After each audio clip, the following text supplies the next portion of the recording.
everybody. Looks like we had the wrong link, but we are in the right place now. And it also looks like we have a quorum. I'm going to go ahead and share the agenda.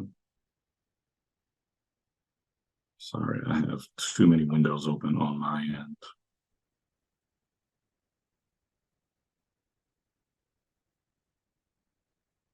I'm going to go ahead and call the meeting to order and also share the agenda.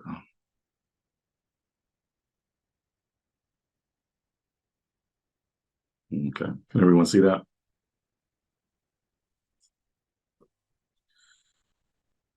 All right, based on the numbers, thank you, Ms. Graham. Based on the number of folks that we have here, we do have a quorum. We don't have everyone here, but we have enough to continue with the meeting. We have Ms. Hornsby, we have Ms. Graham, we have Mr. Clay, Mr. Grismore, and Mrs. Rosales. So we have enough to move forward. So I'm going to make a motion that actually I need to change an action item. I want to make a motion that we amend the agenda. Our last GoTeam meeting, I looked at the APS schedule of topics, and we're actually a little bit ahead of some of those topics. Last go round, we looked at our spring and fall map data. Last go round, we did the deep dive with our school improvement plan. So what I would like to propose is that we move ahead with the scheduled topics and we get into our 45-day update. We recently had an opportunity to sit with our partners with the Department of Ed to see how we are standing after our first 45 days of school. So I'm making an official motion to adjust the posted agenda. Can I get a second? A second. Okay. Thank you. All in favor of that motion, can I get an aye or a yes? You can also put it in the chat. Aye. Aye. Aye. All right. Thank you. And if there's anybody opposed, can I get a nay or a no?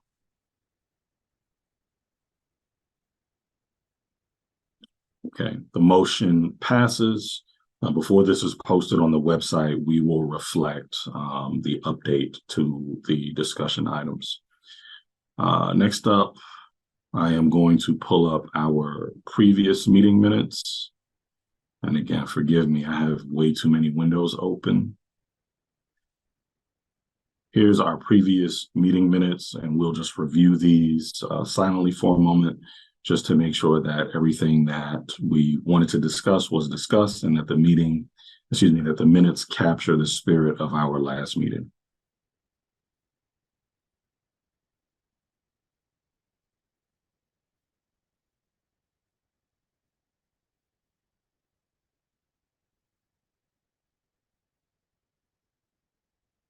Okay, I'm going to keep scrolling.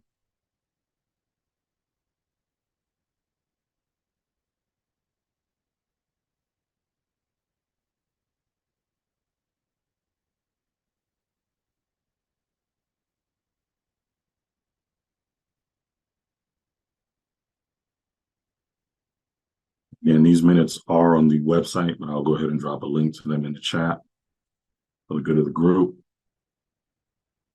All right, I'm going to make a motion that we approve our previous meeting minutes. Can I get a second?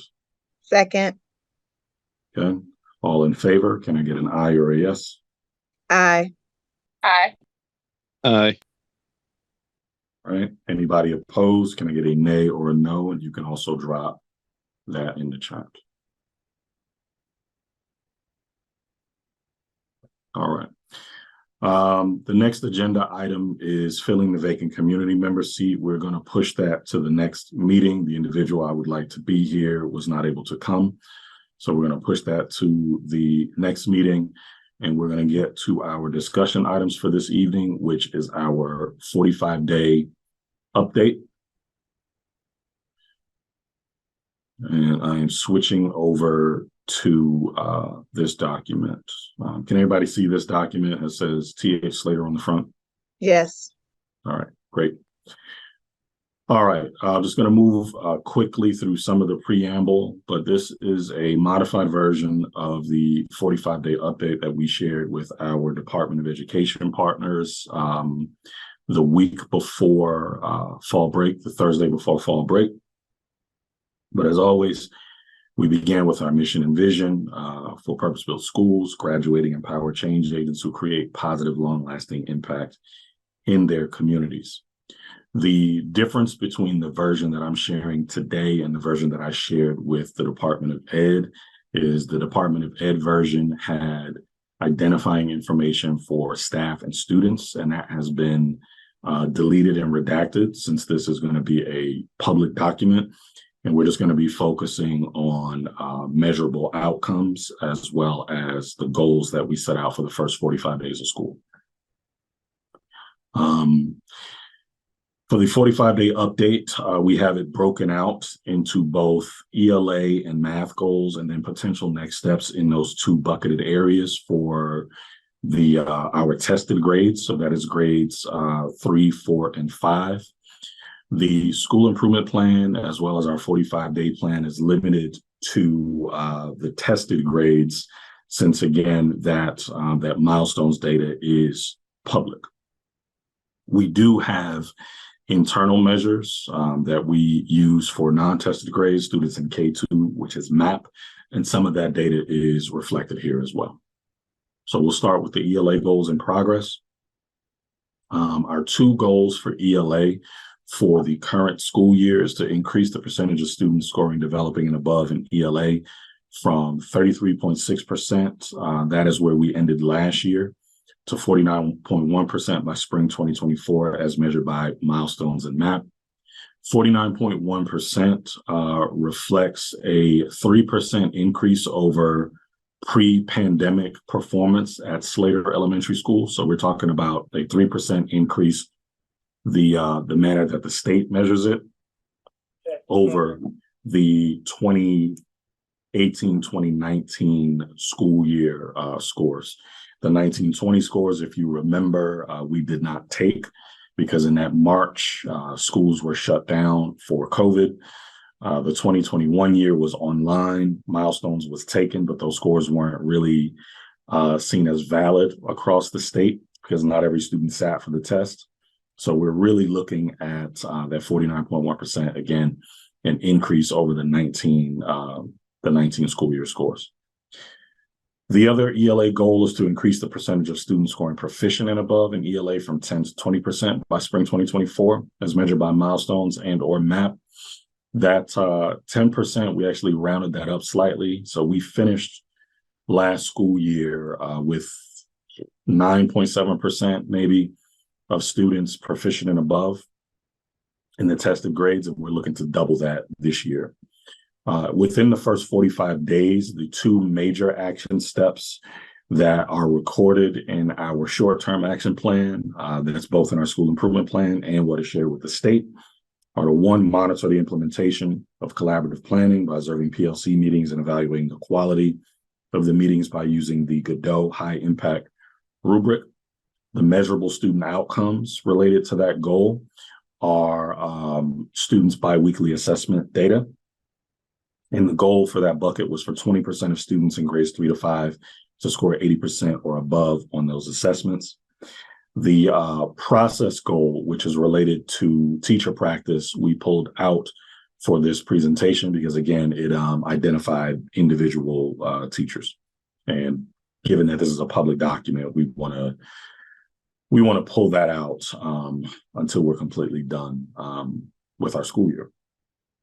That second action step is to monitor the implementation of small group PL with specific emphasis on differentiation, providing feedback during instruction, and the alignment of student work to the rigor of the standards.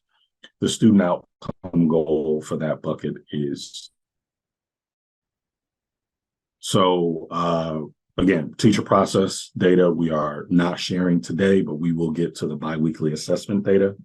So from 8/18 to 9/22, We can show how students are performing in grades 3 through 5 in those different buckets. And that green area down below is an average.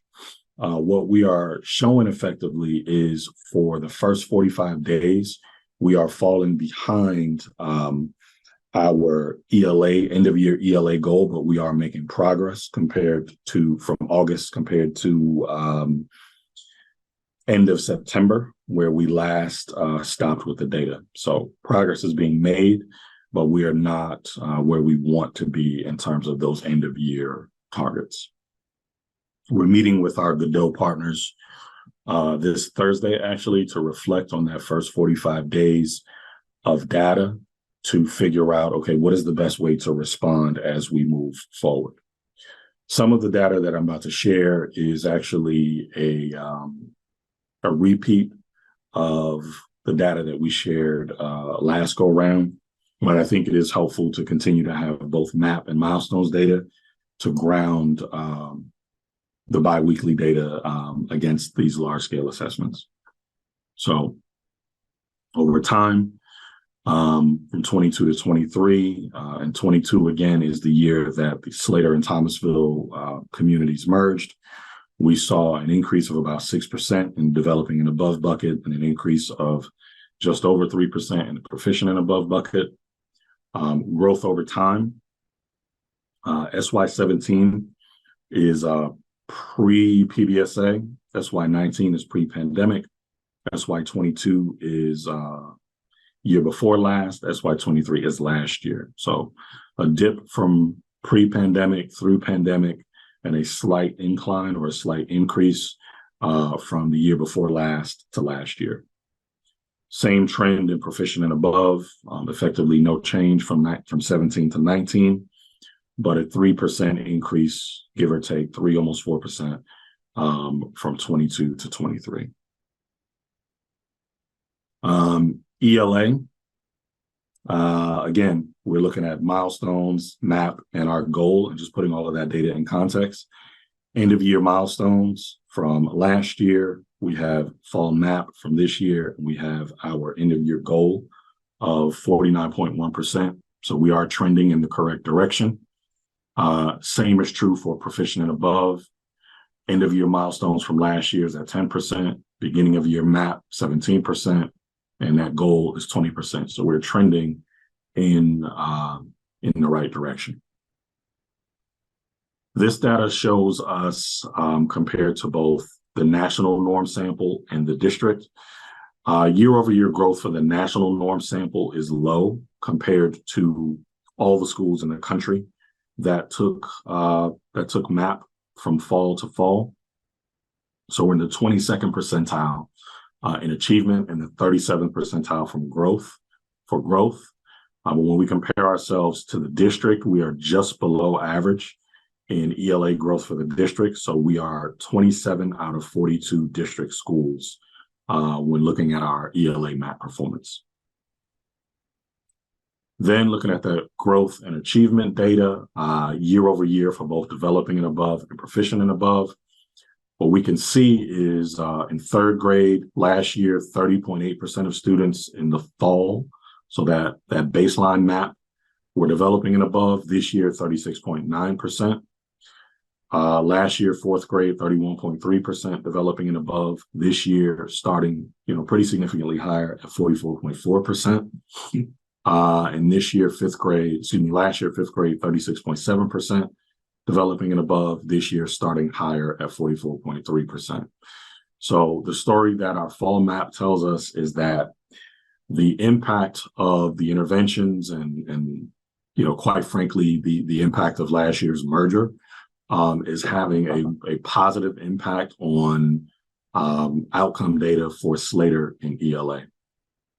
Proficient and above, last year we're looking at 11.54% to start the year, compared to 11.9% to start the year in the fall of this year. So some movement, but this is effectively the same. Last year, fourth grade, 7.23%, proficient and above. This year, 22.2%. which speaks to the impact of last year's third grade team on this year's fourth grade. So kudos to you all. And last year's fifth grade starting at 10.2% proficient and above and this year's fifth grade starting at 16.5% proficient and above.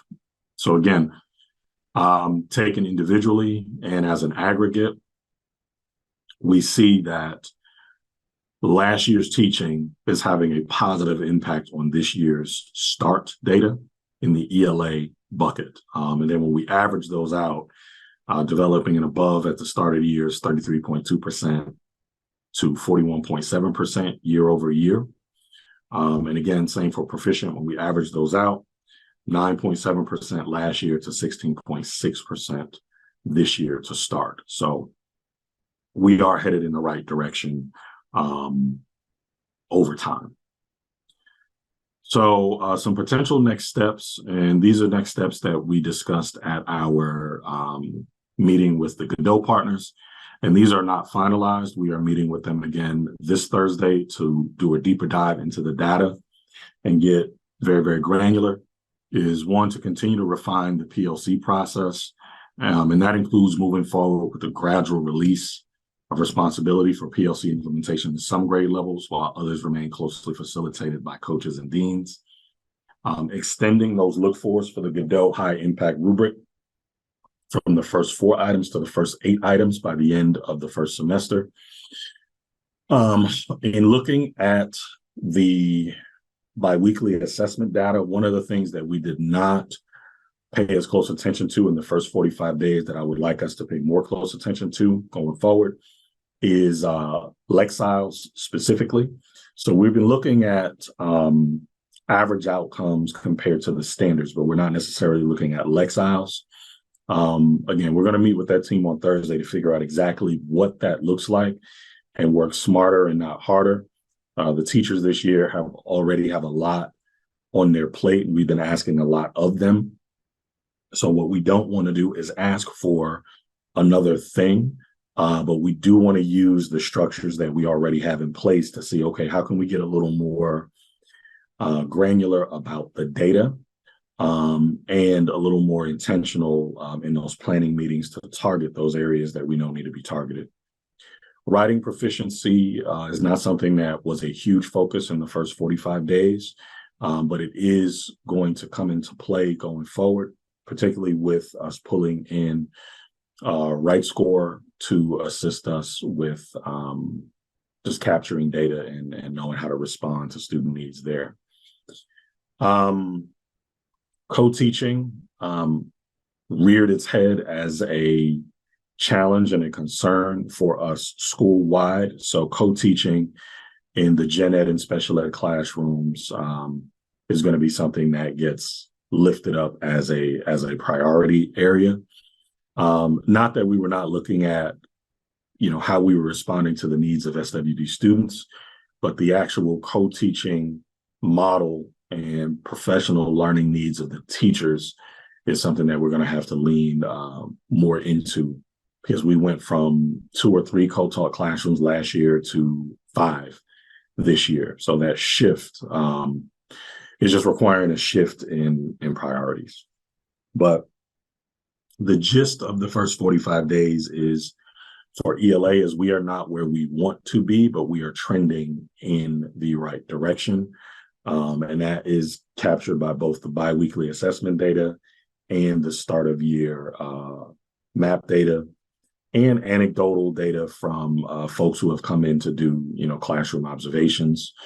Dr. Battle was here, she got to observe our intervention block and spoke highly of that. And other third-party folks have come in and got to see that. So headed in the right direction there. We'll shift over to math. The math goals. Increase the percentage of students scoring, that says scoring, developing and above in math from 41.9% to 58% by spring 2024. Increase the percentage of students scoring proficient and above in math from 8.7% to 17.4% by spring 2024. The goals were set, again, the 58% is related to a pre-pandemic level of performance and trying to increase that.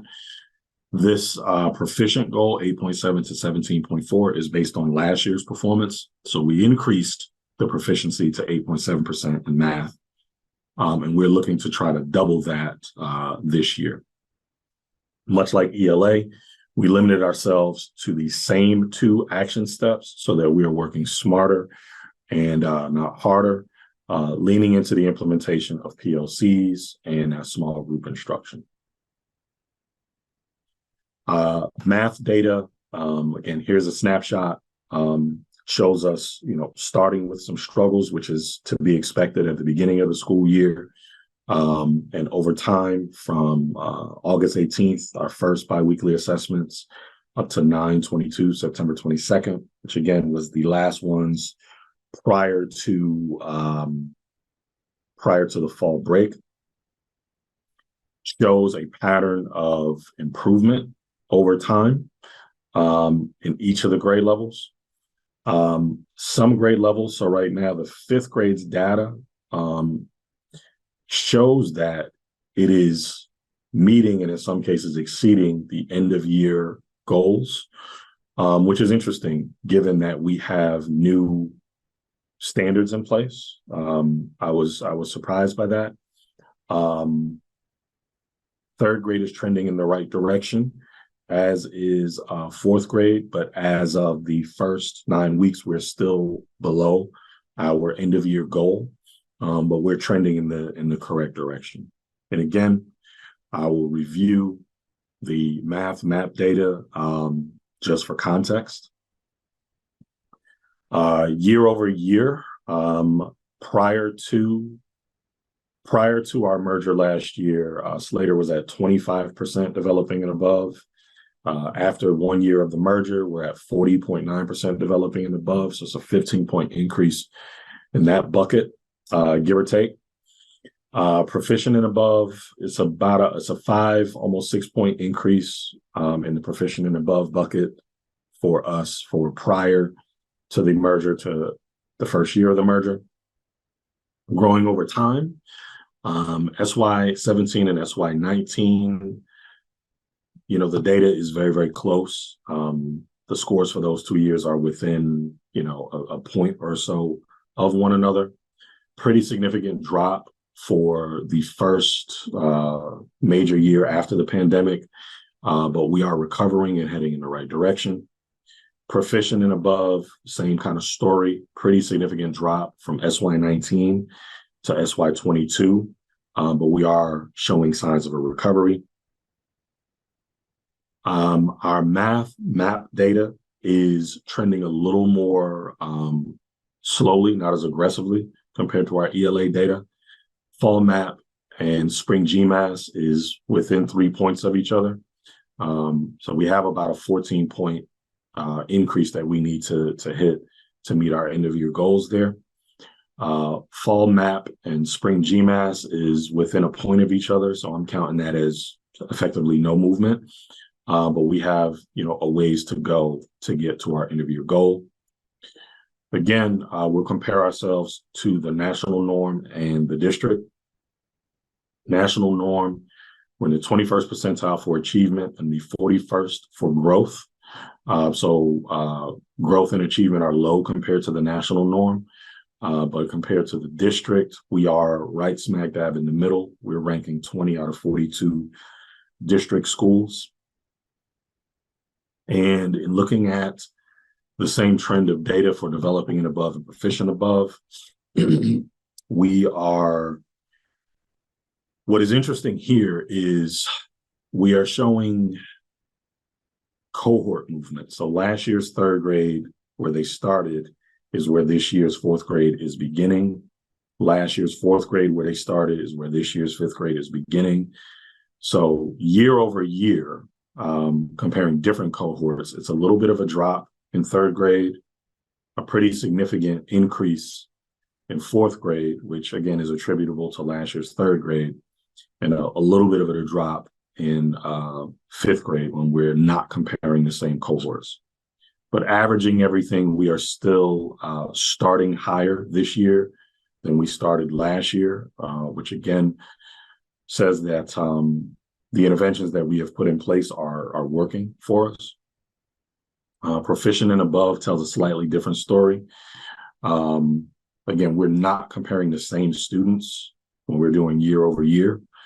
So last year to this year is a pretty significant drop in the percentage of students starting at proficient and above. Fourth grade, a pretty significant increase. So again, last year's third grade here to this year's fourth grade here, last year's third grade team is able to help those students maintain their growth and actually increase it, which bodes well for this year's fourth grade. But last year's fourth going to fifth is a bit of a drop. So we have some work to do in the math bucket. But with the new standards and our support from Metro RISA, I feel good about our outcomes end of year. And I feel good about the way that the current data is trending in terms of the biweekly assessments. Next steps, and these are all preliminary. It's continuing the refinement of that PLC process. Effectively the same next steps that we're looking at for ELA. Again, so that we can streamline how the instructional support team is supporting the school and the staff as we move forward. So that brings me to the end of the 45-day update. That brings me to the end of the 45-day update, and I'm going to shift back over to the agenda to make sure that we stay on track. That was actually the last discussion item, so I'm going to move forward with the informational items. Upcoming October events. This Friday, we have a program for our fifth graders in partnership with the STEAM truck to continue to expose those students to learning in the STEM areas. And this is aligned with the Carver Cluster Plan and adoption of STEAM as our organizing principle and signature programs. We also have our, I guess for Slater, it's their third annual trunk or treat, but second since we've been here. And that is going to be on Halloween, on the 31st, so Tuesday the 31st.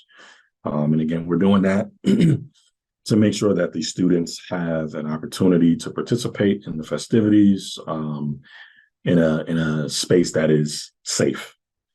So if anybody would like to contribute, we are always accepting donations from the community. Announcements, Ms. Nunn, we have the 9-week report cards that have gone out or going out? Yes, they're going out this week. We are finalizing the grades, but they will be out by Friday for the first 9 weeks of school. Great. Thank you. So yeah, we are finishing up the first quarter. The data has us pointed in the right direction. I'm pleased with, the direction that we are headed, but there's still quite a bit of work to do to meet our end of year goals. But the staff is working very hard. Our Godot and Metro RISA partners are doing a good job of collaborating with us and giving us access to their professional learning. And I just look forward to seeing the continued improvement here at Slater under my leadership.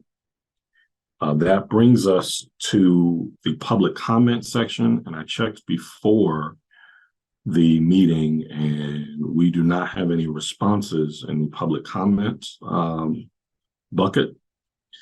So we are going to move forward with adjournment. I am going to make a motion that we adjourn. Can I have a second? Second. All right. If you agree, can I get an aye or a yes? Aye. Aye. Aye. All right. Anyone opposed? Can I get a no or a nay? All right. Thank you, guys. Our next meeting is on November the 17th at 4:30, same time, same place. And yes, we will get the information out ahead of that meeting. Everyone have a good evening. I'm about to hop on the cluster advisory team meeting in a few minutes, so I'm sure I'll see some of you there. Take care.